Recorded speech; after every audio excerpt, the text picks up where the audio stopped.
akhir dari sengketa perdagangan antara Malaysia dengan Uni Eropa setelah Uni Eropa membuat sebuah regulasi mengenai pembatasan penggunaan biofuel berbasis minyak sawit. Akhirnya, Malaysia melanjutkan sengketa ini ke World Trade Organization atau biasa disebut dengan WTO.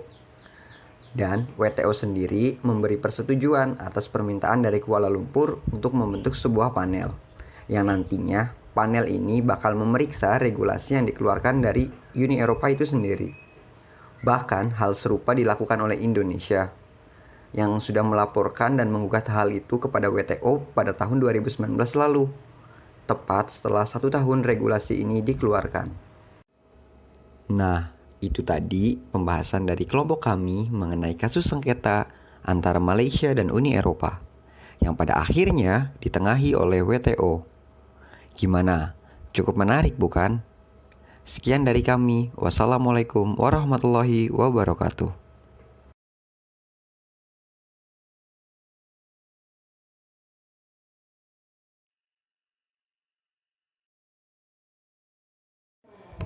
Halo, kami dari kelompok 13 akan membahas mengenai sengketa minyak sawit antara Malaysia dan Uni Eropa yang nantinya sengketa ini akan dibawa ke WTO atau World Trade Organization.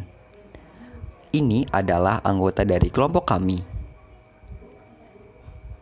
Yuk, langsung kita simak. Latar belakang sengketa atau konflik. Pada mulanya, pembatasan Uni Eropa mengenai impor CPO atau crude palm oil, minyak kelapa sawit dari Malaysia dan negara-negara produsen lainnya, berawal ketika adanya Pedoman Energi Terbarukan II, Renewable Energy Directive II, atau RED II. Uni Eropa mengeluarkan regulasi RED II pada tahun 2018 yang menjelaskan bahwa penggunaan bahan bakar berbasis minyak sawit akan dihapuskan pada tahun 2030.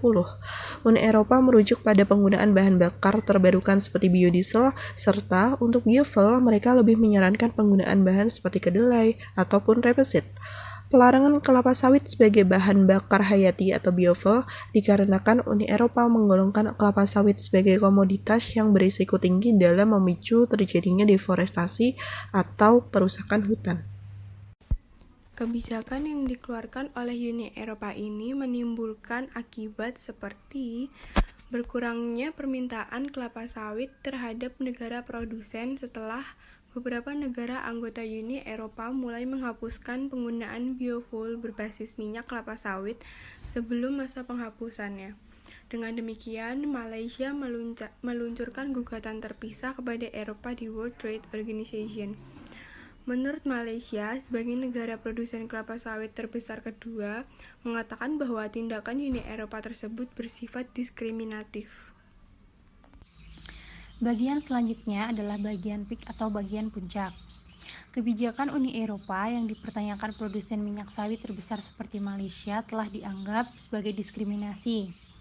Dikarenakan Uni Eropa mengambil langkah yang menyebabkan keuntungan tidak adil terhadap produsen biodiesel lokal yang menggunakan bahan dasar minyak rapeseed dan minyak bunga matahari.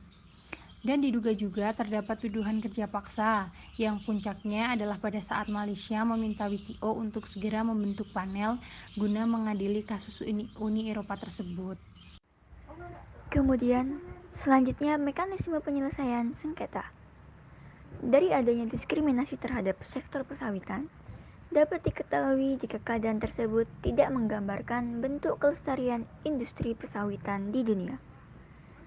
Negara Malaysia juga sedang berusaha mencari konsultan di bawah mekanisme penyelesaian sengketa Organisasi Perdagangan Dunia. Hal ini sesuai